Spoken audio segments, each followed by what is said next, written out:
You isolate the first duel, you remove Nico from the equation, the rotations come through, and the frags are just going to come your way. One by one, they fall. G2 up against the ropes as Eternal Fire are going to have 6 opportunities.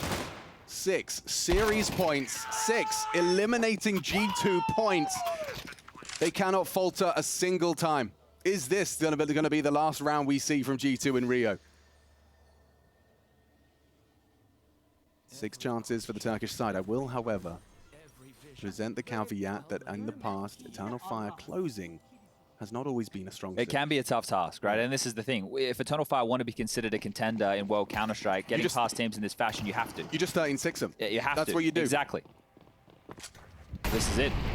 Zentaras, A ramp, Molly holds him at bay. Malbs starting deep within the site. Monacy with that AWP, 19 kills for him. Snacks, Nico, and Hunter combined have 19. Calyx probing B. Hasn't necessarily always needed to be the punish on Snacks, but something that they can look for as the finish. Something that was highlighted by the desk. A conversation that has been had as Snacks struggling in the KD department. Round after round, empty-handed, it can degrade your confidence. A necessary component to good Counter-Strike. Window smoke thrown out. Madja doing a little double combo, con and window. Oh, he's missed it. He has missed it. Okay. Well, there's no one in window. Nico can go and peer now. He wasn't posted up, so information that the sector's clear. A flash over and a swing, being diligent about it. Like selling a B fake. Nico's rotating B. Monacy's rotating B. It's just Malbs. He's in a pulse. It's been faked out, completely faked out. Snacks actually delivers a great kill onto Calyx. Oh no. They know Malbs has to be here somewhere. They're looking for him. They've got a good idea as to where he is, and Taras was holding for a second, but Bacardia nails it! Oh dear, G2, 3 deaths away from elimination. It's so perfect for Eternal Fire, a clean conversion to close it out. All coming from CT, Nico unable to do anything, a dink onto Bacardia, all he has to celebrate. And now up to the last 2 of them, Snacks and Hunter for the clutch, a good headshot back. More required, Woxic has con. Zentaras up on Tetris, the time ticking further away. It looks good, it looks great. Only Snacks can save them. There should be nothing left. Just 1 bullet into the pole and we are locked in. Eternal Fire knocked out G2 from first to last. Copenhagen lifting the trophy. Rio out day 2. Not present G-Who in the server in back-to-back days as Eternal Fire show class. This team on the rise throughout 2024. Turkish Counter-Strike on the map as it's going to be a long flight home for the international squad. From the highest of highs to the lowest of lows, EF, well, they right now are riding a high. They're going to be finding themselves playing forward throughout the tournament. This lower bracket isn't going to be easy.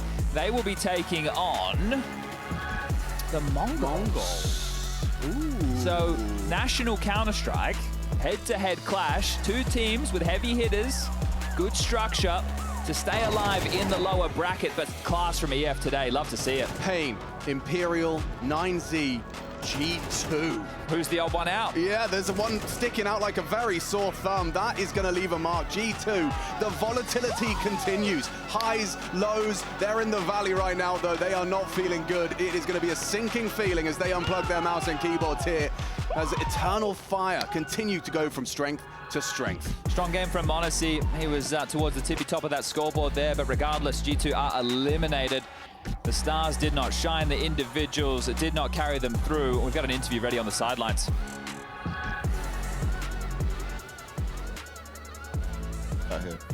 I think that we just didn't arrive.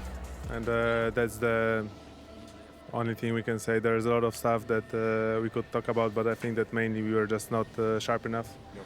And it's not like, you know, G2 needs to hit headshots to win the tournaments. Like, we just literally were off. Mm-hmm. And I think that it's a very good lesson before the end of the year, and you just need to take it as it is and get better. How hard is it, though, to reset from, say, like the highs of Copenhagen, you go from lifting a trophy, then to come straight into a group stage, but also you didn't have any practice days either? It's, you know, if you look at this score, then I can say it's hard. But I think that's just not fair enough to say that, oh, because we won, now we lost. It's It's, I guess, something that we needed. After a very good start with the lineup, we had very decent results. And I prefer us to have a big lesson here in Rio, than have a lesson at the World Finals or a major. So a lot to, maybe not that much to take out from this loss, but definitely we need to come back ready. What's next for G2 in terms of, obviously, you'll have a bit more time now, right? Will it be straight back to practice and get yourselves ready for the next 2 events? I mean, definitely we need to step up and grind our way back. But yeah, let's take step by step. Let's regroup. We will talk and we will make decisions. Any words for the fans out there? I'm very sorry to the fans for what we showed, but we still were fighting. It wasn't like we didn't try. So thank you for supporting, and next time we'll be back. Thank you very much, Taz. Well, try, and try again. That's what G2's going to have to do, or at least they tried here in this series. But as it turns out, Eternal Fire are significantly better than G2 today. Speaking of which, we've got Major here on the desk with us. Congratulations, man. You just knocked out G2. How you feeling? Hello, guys. Hello, everyone. Yeah, today we showed a pretty good face of Eternal Fire, and we won a good match against G2. But today, because it's a strong team, maybe tomorrow we can lose. I think yesterday it was obvious you guys just got into the tournament a little bit slow. For Xantares as well, felt like his worst performance in a long time. Was that anything else, just the first game of the tournament? I don't know, it was a bad day, to be honest. Like, I think we started really bad on T side on Inferno. Like, we had a very good opportunity on the pistol, but we threw it, and after that they just play aggressive a lot, Boiler and House, and we cannot punish them, and we try to come back as City. I think we play good City side, but small details on BO1, the momentum, and we lost. But today I'm very happy about my teammates because we had a good game plan. We talked a lot yesterday night. Everything, like, it was very good, and the firepower was really better than yesterday, and this is what is important for my team. Yeah, you know, your last game before this tournament was the Pro League finals, yes, right? Like against Navi on LAN. That was a great series. They're the best team in the world. How much different it is from that game playing against the G2 that we saw today? I think we showed a similar phase like we did in a pair predict against Navi and today against G2, because we play good CS, I think. And yeah, I think I'm happy that we showed the same phase that we did in EPL. Like in this match, it's important to be always like this. Sometimes we are like Astralis, we fall down, but we need to keep what we do and keep this road. Be careful now. You're gonna upset him. He's talking about Astralis. You never know. For your own sake, don't be Astralis. You know, it's probably Astralis is a good team. To be honest, they play really well. They punish them. They had a game plan, I think, and. Yeah, but that's the way I see it. You only had one bad half yesterday. Apart from that, you've been playing good Counter-Strike. Yeah, I think, yeah. Be honest with me here. Were you surprised today that G2 didn't put up much more of a fight? I know you guys played well, obviously, but you're on the server. Did you feel that they were way off, as Tess also said? I think they had the game maybe a day off a little. I don't know, but I didn't do so well. I think I did good calls, but my teammates just killed them. Like, I don't know if the situation was more advantage to us, but I think. G2 is one of the best team in the world. Like, they have the best player in the world, and it's always a pleasure to play against them. And I'm very happy and proud of my teammates that we won against such a team like this. We don't keep working. Yeah, because now back against the wall kind of situation, right? So for Eternal Fire, you've got the Mongols ahead of you. Tell me a little bit about that game in terms of style versus Mongols G2 really, there. Yeah, really different teams playing with different styles. Like, it's really close game against them every time. We will see. Like, we are able to win G2, but we're also able to lose to Mongols. Yeah. But Mongols is playing really well. I think in Vitality, in Inferno, they had the game and they throw it. I think Mongols is going up, and it's a really great team, and they have a style different, more ballsy, I think, and we will see. But well, look, since we've got you here, we do have another matchup coming up with FaZe and Liquid. So I kind of want to pick your brain on that one. What do you think about the new look and the look that we have with Liquid right now? Because we're going to get into FaZe, don't worry, that's a whole different kettle. I think Twist doing a great job as a leader. I think they play well. Ultimate is playing good. Yesterday he didn't play really well, but I think he's a great player also. I think Liquid is a good team. They need to keep doing what they do, and I think it's going to be a great match against FaZe. even when FaZe decides not to show up at the server sometimes. Like, what do you think about the current state of FaZe? Yeah, well, to be honest, yeah, Karrigan is still one of the best leader, maybe the best leader in the game, actually. So they have great individually. I think maybe the lack of, not motivation, but how can I say in English? But from outside, like they try to come back on the road, but it's still FaZe. Like they do great comeback. Like it's FaZe. You can't discount it, right? Yeah, I think, yeah. Major, why don't you go ahead and talk to your daughter? It's about that time. Yes, and my son. Every time I forget my son. Oh, no.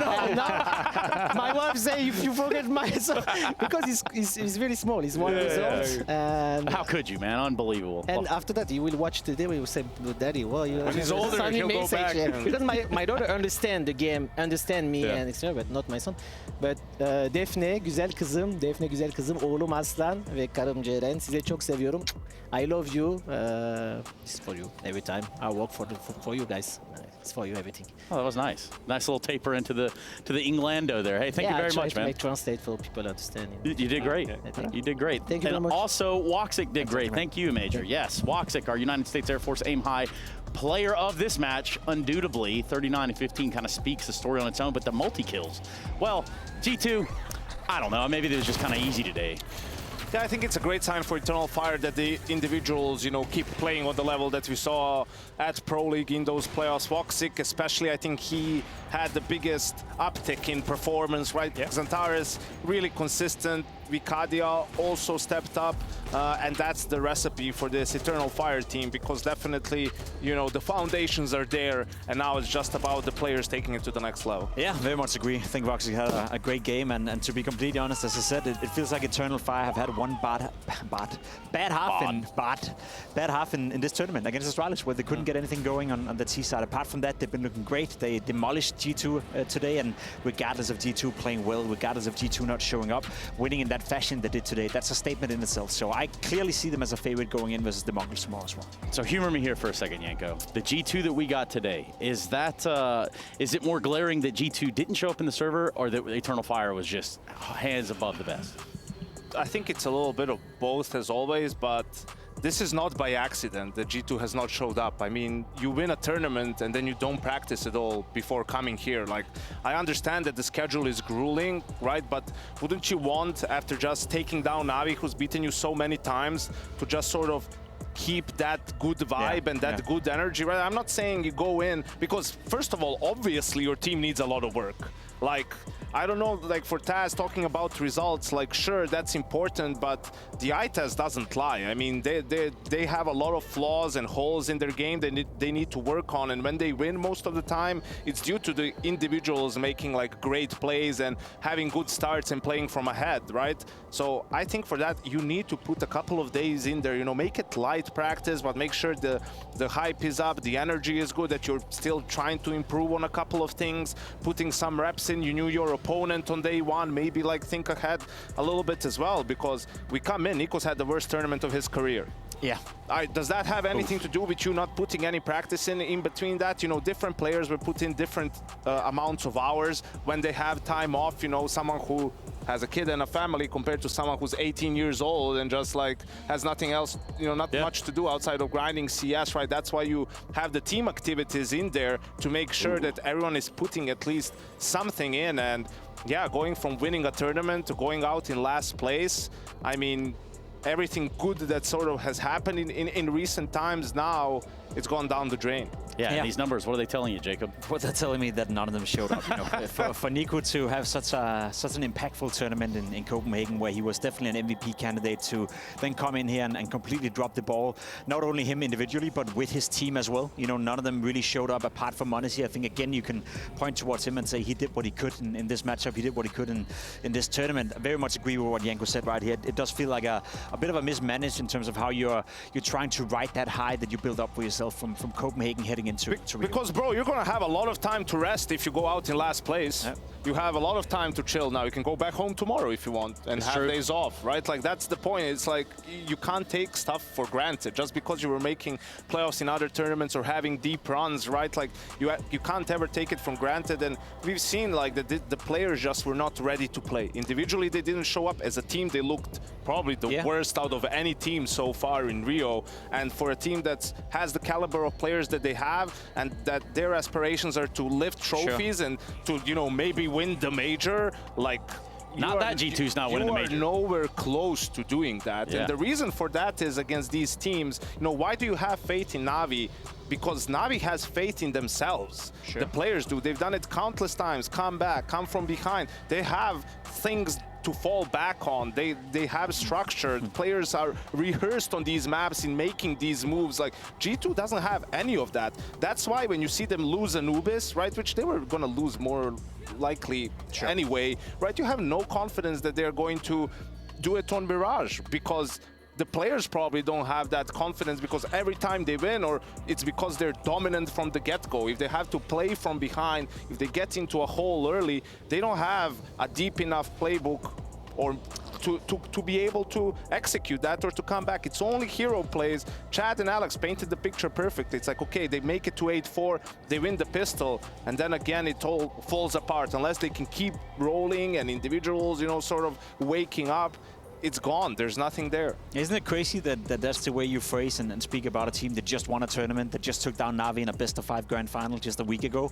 I agree with you, and always, you know, you got to take the interviews with a grain of salt as well. Tess saying that he doesn't really buy into the argument that it's all about, you know, individuals stepping up and it was the team not showing up. I agree with you. We even heard Apex in Copenhagen say that, to be completely honest, he looks at the new version of G2 and he feels like they're less tactical. You know, they rely less on team play, less on structure than they did with Huxi back in the day. So it's moving in the wrong direction almost for my money as well.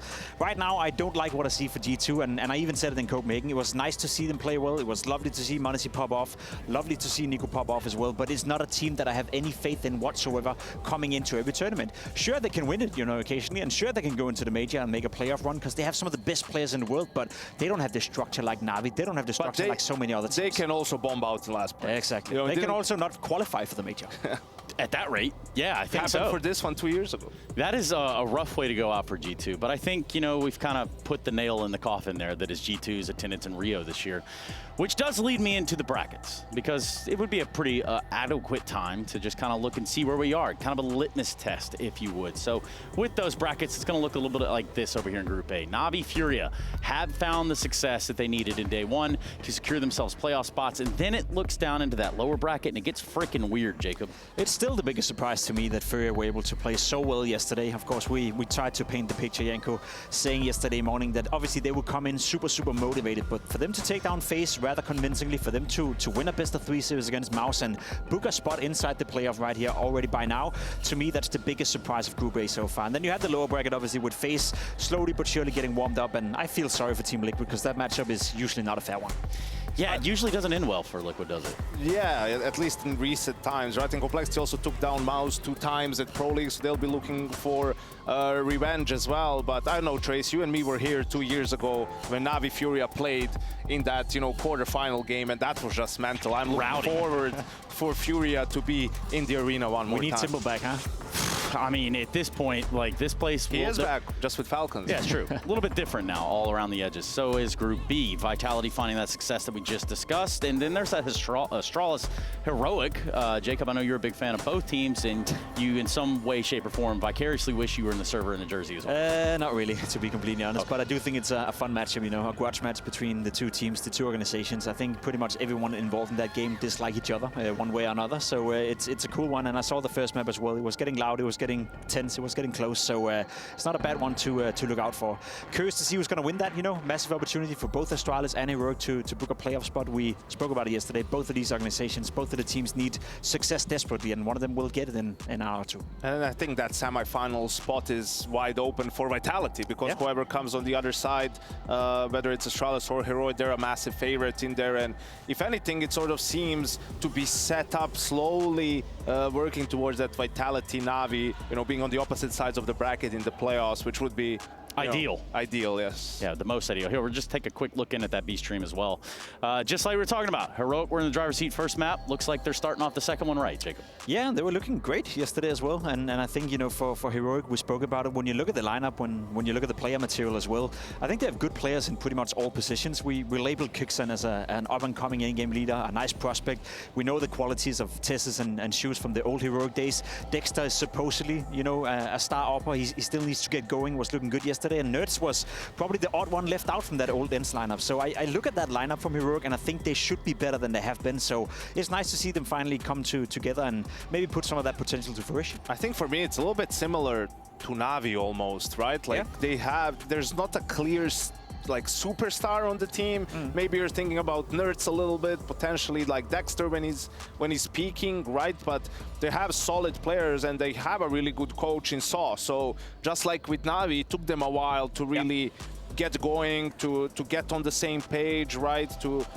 get enough reps in and experience as a team together. So maybe this is a sign of things to come for Heroic, and it would be a great timing for it as well as we're nearing that major. I think you're spot on. You know, they do remind me a bit of Navi in that sense, and some of those lack of reps, you know, is because of Dexter and the travel issues and all that kind of stuff. So it kind of put them back a month or two in the progress, but seemingly it's looking good for Heroic now. Yeah, seemingly it's come somewhat together so far, at least in that series. For us, we're going to look at this break so we can get in the backside of this last game, and I mean that of FaZe Liquid. So make sure you don't adjust your dials, and really, if you're watching Counter-Strike and it's not the Intel Extreme Masters, are you really watching Counter-Strike at all? We'll be right back after this.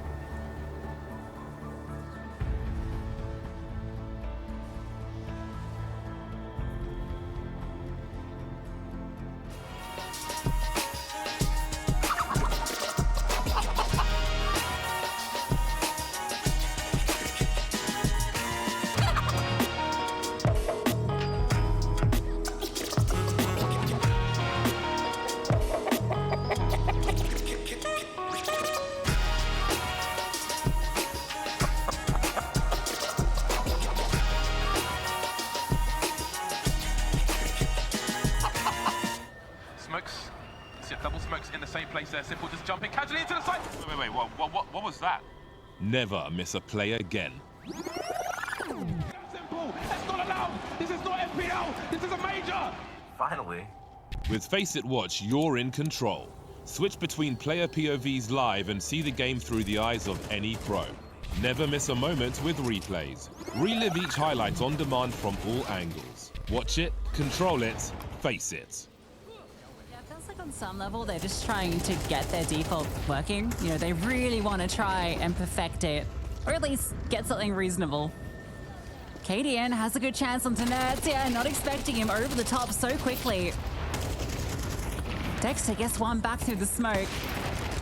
Blow on it with the HE, reveals position. KDN flies around the corner. Tessus has seen him. An easy wide swing.